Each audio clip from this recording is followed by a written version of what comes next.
तो ये है भृगु संहिता। और इसको हम पढ़ेंगे, समझेंगे कि इसमें क्या लिखा है, और इसी से हम धीरे धीरे एस्ट्रोलॉजी को सीखेंगे। ठीक है, तो स्टार्ट हुई है यहाँ से। Says Bhrigu the father of Hindu astrology. ठीक है, तो थोड़ा सा उनके बारे में। एस्ट्रोलॉजी इज अ वेदांत, मतलब कि एस्ट्रोलॉजी को वेदों का अंग कहा जाता है, इसीलिए हम इसे बोलते हैं वेदांत। ठीक है, कितने वेदांग होते हैं? 6 वेदांग होते हैं। तो एस्ट्रोलॉजी भी उन्हीं में से एक है, और एस्ट्रोलॉजी को हमारे वेदों की आंखें कहा जाता है। ठीक है, तो इसको हम वेदांग ही कहते हैं। Okay, that is one of the limbs of the Veda. Veda were studies by the ancient sage and rishis, out of whom saptarishis were the most famous. Okay, 7 ऋषि थे, ब्रह्मा जी के पुत्र थे। उन 7 ऋषियों में से एक फेमस ऋषि भृगु ऋषि भी थे, जो कि सप्तऋषि में से ही एक माने जाते हैं, जो कि आप यहाँ पर पढ़ सकते हैं। Bhrigu was one of the सप्तऋषिज।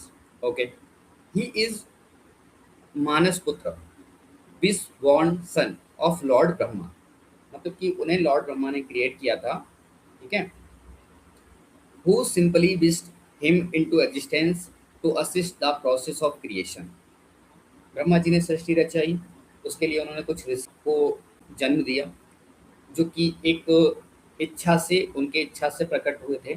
तो उन्हीं में से भृगु ऋषि थे, जो कि सृष्टि की क्रिएशन में हेल्प कर सकें, इसलिए बनाए गए थे। ही वॉज मैरिड टू ख्याति। भृगु ऋषि की पत्नी का नाम था ख्याति, द डॉटर ऑफ दक्ष। दक्ष का नाम आपने सुना होगा, सृष्टि की रचना में दक्ष का काफी बड़ा हाथ है। तो दक्ष की पुत्री थी ख्याति, जिनसे ब्रह्मा जी के पुत्र भृगु की शादी हुई थी। ठीक है, he had 2 sons from her. Khyati और भृगु के 2 पुत्र थे, Dhata and Vidhata. Goddess Lakshmi the consort of Vishnu is considered to be his daughter. माता लक्ष्मी को भृगु ऋषि की पुत्री भी कहा जाता है। He had one more son, Shukra, who was better known the then Bhrigu himself. Bhrigu ऋषि के एक और पुत्र हुए, शुक्र। शुक्र, जो कि आज हम शुक्र के बारे में बात करते हैं, प्लेनेट शुक्र जो है हमारा, वीनस, वो भृगु ऋषि के ही पुत्र थे। और वो इतने फेमस हुए कि उनको भृगु ऋषि से ज़्यादा सम्मान मिलता है, भृगु ऋषि से ज़्यादा जाना जाता है। The sages Chyavana was also believed to be his son. इनके एक और पुत्र माने जाते हैं, च्यावन ये हुए थे। वो एक संत थे, एक ऋषि थे। ठीक है, तो उनकी कहानी अलग है। अभी हम बात कर रहे हैं भृगु ऋषि के बारे में, तो थोड़ा सा उनके बारे में जान लेते हैं। The Bhrigu also known as Bhargava, जो आज सरनेम वाले ब्राह्मण होते हैं, वो भृगु ऋषि की ही संतान माने जाते हैं। Were a clan of sages descending from the ancient first priest Bhrigu. ठीक है, they institute the ritual of offering the juice of the Soma plant to the old old deities. इनका जो काम था, पुराना जो काम था, इनका जो परंपरा थी, इनके रिचुअल्स थे, वो थे सोम रस का जो प्लांट होता था, जो पौधा होता था, उसको रस प्रदान करना। ठीक है, some of them were also warrior in addition to being priest. तो उनमें से कुछ साधु बने, कुछ राजा बने, वॉरियर्स बने। The Bhrigu were intimately linked with the composition of Atharvaveda. Bhrigu ऋषि को अथर्ववेद के रचयिता के रूप में भी जाना जाता है। अब पूरा अथर्ववेद भृगु ऋषि ने नहीं लिखा था, वो उनको लिंक किया जाता है कि वो अथर्ववेद के रचना में भी सहायक थे, मतलब उन्होंने कुछ चीज़ें अथर्ववेद में उन्होंने भी लिखी हैं, भृगु ऋषि ने भी लिखी हैं। ठीक है, तो भृगु ऋषि को हम समझ चुके हैं, भृगु ऋषि के पुत्रों के बारे में हम जान चुके हैं। अब हम भृगु संहिता के बारे में जानते हैं। Bhrigu is credited as the father of Hindu astrology. Bhrigu को हिंदू एस्ट्रोलॉजी का पिता कहा जाता है। And the first astrological treatise Bhrigu Samhita is attributed to his authorship. मतलब उन्होंने पहला जो एस्ट्रोलॉजी पर ग्रंथ लिखा, वो भृगु संहिता के नाम से कहलाया। This treatise is said to contain over 5 million horoscope. तो गणेश जी के साथ मिलकर भृगु जी ने 5 मिलियन होरोस्कोप स्टडी करके भृगु संहिता की रचना की। In which he wrote down the fate of every being in the universe. मतलब जो कुंडलियाँ उनके पास थी उनके बारे में, उन पर्सन्स के बारे में उन्होंने जाना, समझा और उसके बारे में उन्होंने प्रिडिक्शन लिखी कि कैसे हम आगे भी इस तरह की अगर चीज़ें दिखती हैं कुंडली में तो हम प्रिडिक्शन कर सकते हैं। According to the popular tradition only about 100 of these horoscope have survived to this age। मतलब समझ रहे हैं 5 मिलियन हॉरोस्कोप में से केवल 100 हॉरोस्कोप ऐसी थी जो कि सर्वाइव हुई कलयुग के आते आते, बाकी सब डिस्ट्रॉयड हो गई। ठीक है, नहीं मिल पाई लोगों को, वो कैसे भी करके खत्म कर दी गई। The Bhrigu Samhita is an astrological classic written by Maharishi Bhrigu during the Vedic period, although the available evidence suggests that it was compiled over a period of time by the various students of Bhrigu। ठीक है, भृगु ऋषि के बाद, भृगु ऋषि के बहुत students थे, उन्होंने उन्हीं के द्वारा लिखी गई भृगु संहिता को कंपाइल करके आगे प्रोसेस किया, आगे बढ़ाया, आगे पहुंचाया। It is a confirmed fact that Saint Bhrigu was the first compiler of predictive astrology। Bhrigu जो थे वो पहले, ये फैक्ट है, ये सच्चाई है और ये कंफर्म्ड है कि वो पहले कंपाइलर थे प्रिडिक्टिव एस्ट्रोलॉजी के। जो एस्ट्रोलॉजी आज हम देखते हैं कि हम ग्रहों के अनुसार प्रिडिक्शन कर देते हैं, वो प्रिडिक्शन एस्ट्रोलॉजी जो स्टार्ट हुई थी वो भृगु जी ने स्टार्ट करी थी। वही फर्स्ट एस्ट्रोलॉजर थे जिन्होंने इस चीज़ को आगे बढ़ाया। Which came to be known as the fifth Veda of Treta Yuga. मतलब त्रेता युग में इसको पांचवा वेद भी कंसिडर किया गया था, भृगु संहिता को। तो आप देख रहे हैं एस्ट्रोलॉजी का बिलीफ ऐसे ही नहीं है, यहाँ से आता है। सो आगे बढ़ते हैं। Which is an ancient age marking the beginning of the Hindu culture. मतलब कि अगर हम पुराने समय में चले जाएं तो यहाँ से हिंदू कल्चर की शुरुआत हुई थी, एक ठोस रूप में हम कह सकते हैं। ही compiled about 5 lakhs horoscope with the help of Lord Ganesha and recorded detail and event of the persons along with their ages।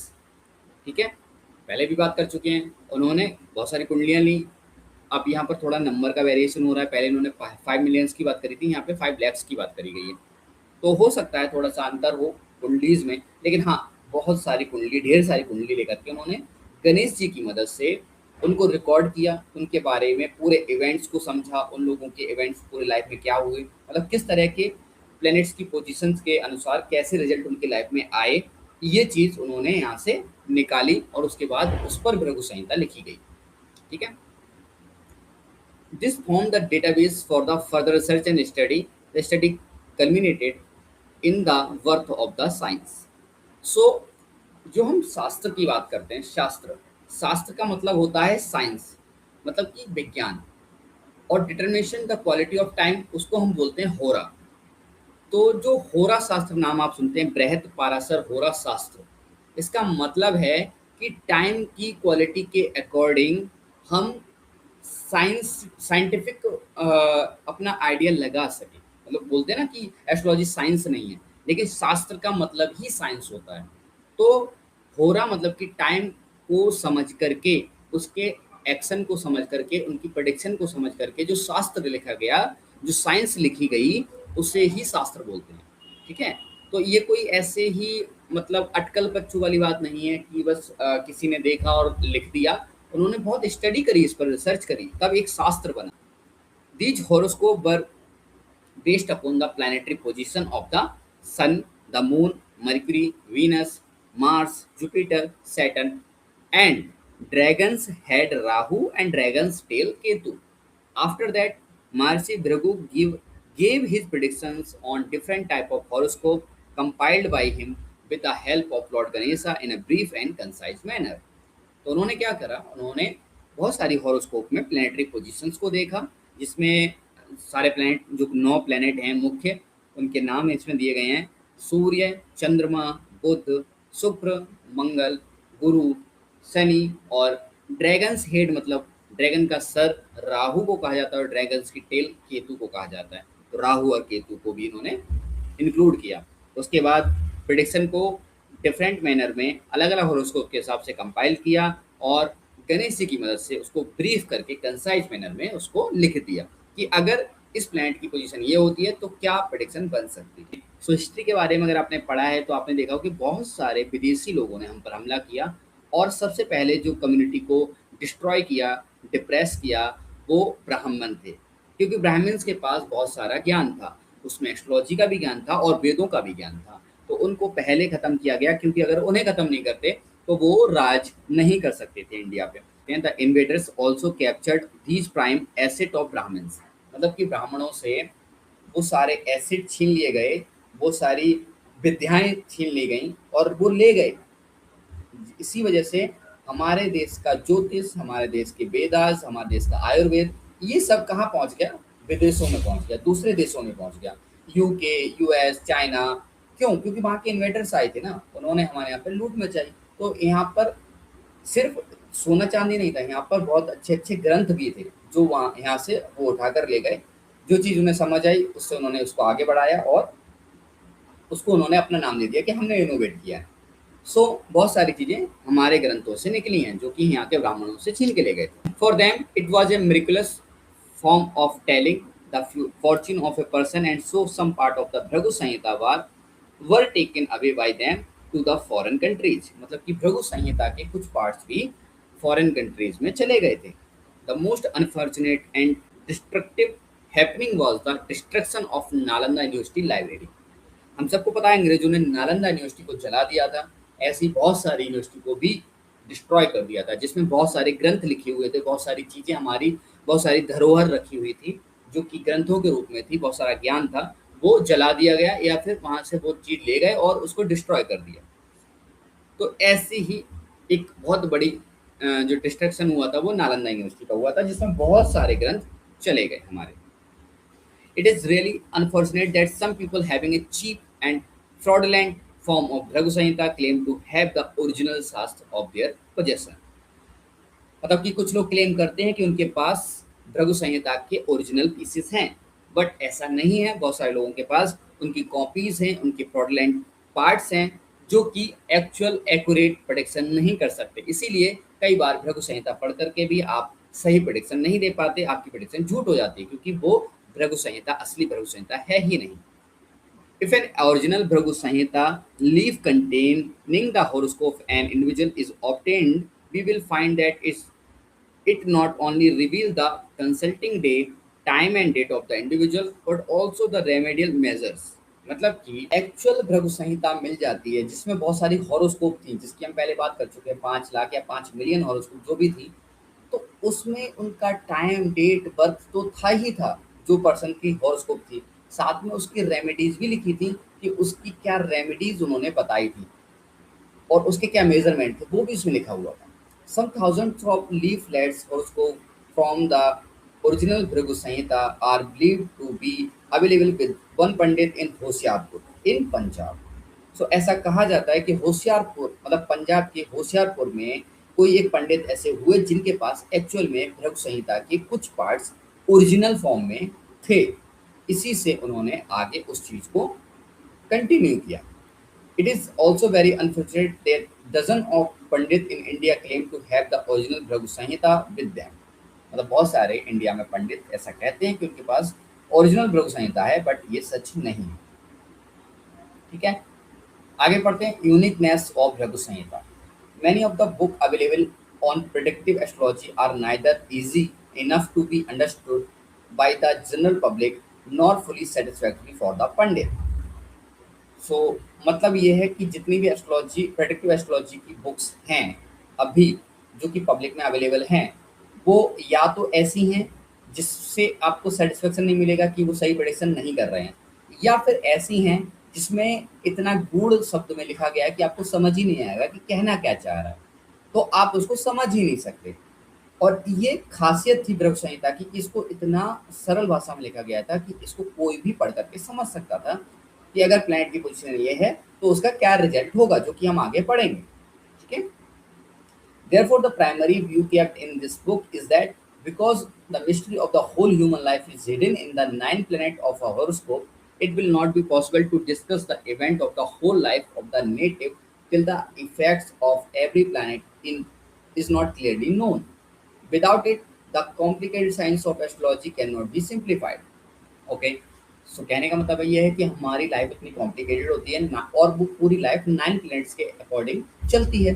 लेकिन अगर हमको सिंप्लीफाइड वे में वो चीज़ें नहीं पता हैं, तो हम नहीं बता सकते कि अब क्या होने वाला है। ना ही हम सही से प्रेडिक्शन कर सकते हैं और ना ही उसकी रेमेडीज़ बता सकते हैं। और वो तभी हो सकता है जब हमारे पास ओरिजिनल ब्रुक संहिता हो, जिसमें ओरिजिनली जो लिखा गया है वो हम पढ़ सकें। Okay. So it is with this understanding in the book that every ascendant has been treated with the placement of the planet in each of the 12 house in zodiacal diagram. क्या होता है?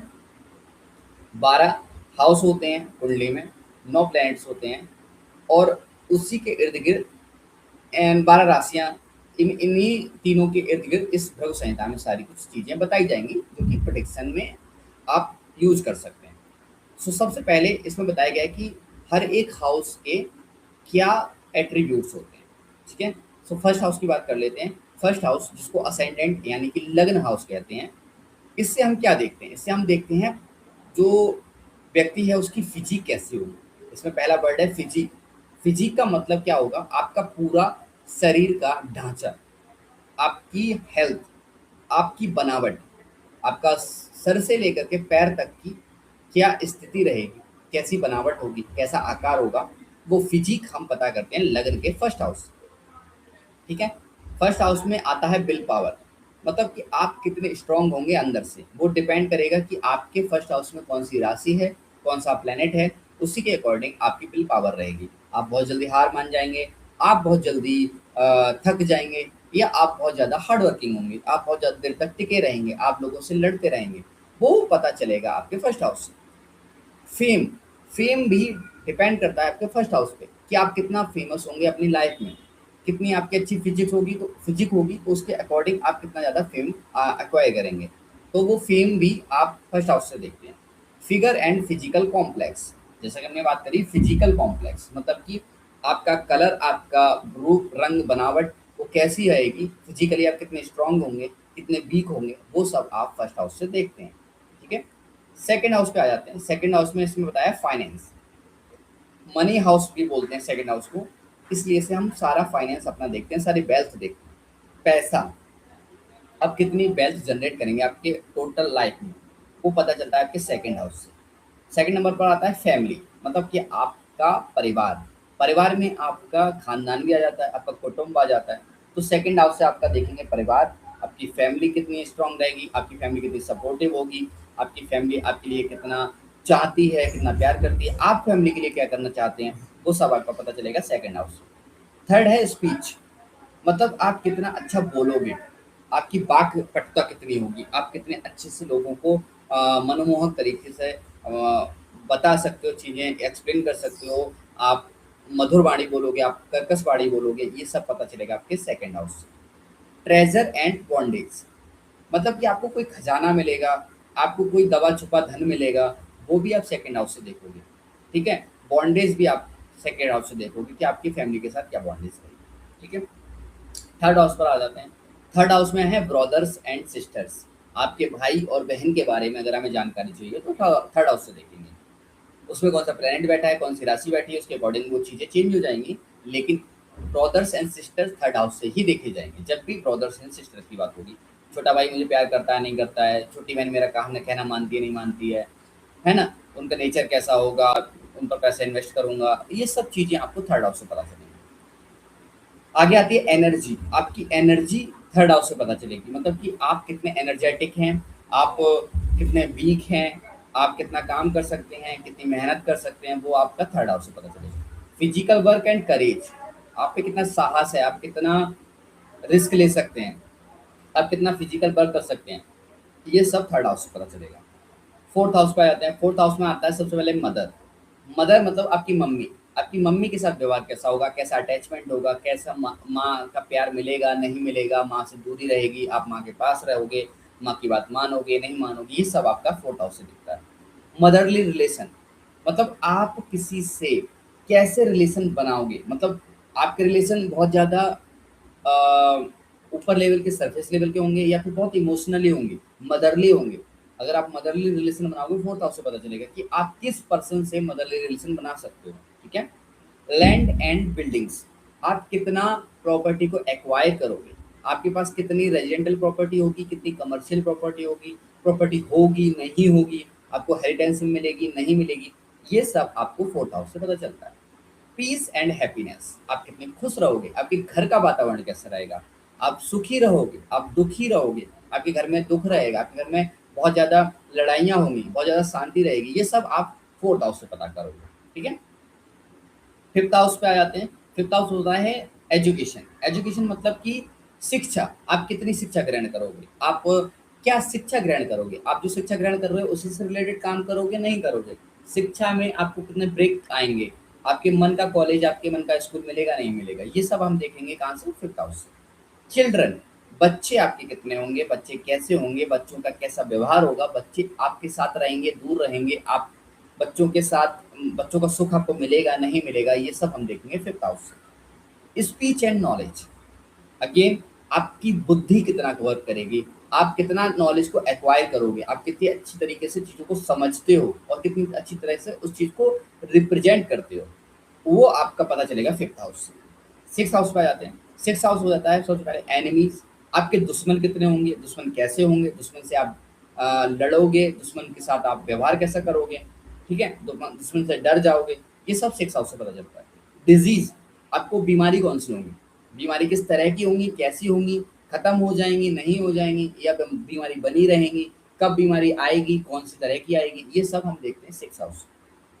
डिलीजेंस, आपकी दृढ़ निश्चितता, आपकी मेहनत करने का जज्बा, आप कितना काम कर सकते हो, डिलीजेंस आपकी क्या है, हट हट धर्मता कितनी रहेगी आपके अंदर, वो पता चलता है सिक्स हाउस से। कि आप कितना रहस्यमय चीज़ों में इंटरेस्ट दिखाओगे, वो सिक्स हाउस से पता चलेगा। मैटरनल ग्रैंडफादर, आपके नाना जी की तरफ से आपके कैसे व्यवहार रहेंगे, वो आपका सिक्स हाउस से पता चलता है। डिफीट एंड विक्टरीज, आप जीतोगे आप हारोगे, आप जीवन में कैसा करोगे, वो सब आपके सिक्स हाउस से पता चलता है। सेवन्थ हाउस में आ जाता है वाइफ, जिसको जो सबको पता होता है सेवन्थ हाउस से वाइफ देखी जाती है, मैरिज देखी जाती है, ठीक है, तो आपकी पत्नी कैसी होगी, पत्नी का व्यवहार कैसा होगा, पत्नी के साथ रिलेशन कैसा रहेगा, ठीक है, वो आप पता करेंगे। फिर आएगा ड्यूरनल ऑक्यूपेशन, आपका ऑक्यूपेशन मतलब कि बिजनेस आ जाता है इसमें, आप बिजनेस कैसा करोगे, ठीक है, वो पता चलेगा। Father father in law and his family, आपके ससुराल और ससुराल पक्ष के लोग कैसे रहेंगे, आपके ससुर जी कैसे होंगे। सेक्सुअल प्लेजर भी आपका सेवन्थ हाउस में आ जाता है क्योंकि ये मैरिज का हाउस है। एट्थ हाउस पे आते हैं। एट्थ हाउस में वेल्थ आ जाती है। वेल्थ मतलब कैसी वेल्थ, वेल्थ तो सेकंड हाउस में भी आ रही थी, वहां पर बात हो रही थी फाइनेंस की, यहाँ पर वेल्थ की बात हो रही है, मतलब कितना आप पैसा एक्वायर करके रखोगे, क्विक मिल जाएगा या फिर आपको इसके लिए बहुत मेहनत करनी पड़ेगी, ये आप देखेंगे एट्थ हाउस से। आपकी एज, आप कितना लंबा जियोगे, आपकी अल्प आयु है, आपको कितना, मतलब आप लाइफ में कितना स्ट्रगल करोगे, वो एट्थ हाउस से पता चलता है। आपका डेली रूटीन कैसा होगा, वो एट्थ हाउस से पता चलेगा। Old and serious things helping in life, मतलब बड़े बूढ़ों का साथ कैसा मिलेगा, पुरानी चीज़ों में आपका कितना इंटरेस्ट रहेगा, वो सब आपका एट्थ हाउस से पता चलेगा। करियर एंड ट्रबल्स, आपके करियर में कितनी प्रॉब्लम्स आएंगी, कब आएंगी, कैसे आएंगी, वो भी एट्थ हाउस से पता चलेगा। नाइन्थ हाउस पे आते हैं। नाइन्थ हाउस आपका है डेस्टिनी का, आपका भाग्य, आपका भाग्य आपको साथ देगा नहीं देगा, आप जीवन में कुछ अच्छा करोगे नहीं करोगे, है ना। धर्म, आप कितना धार्मिक हो, आप कितना डिवोशन है आपके अंदर, आप कितना चीज़ों को लाइक भगवान को कितना मानते हो, कितना रिलीजियस हो।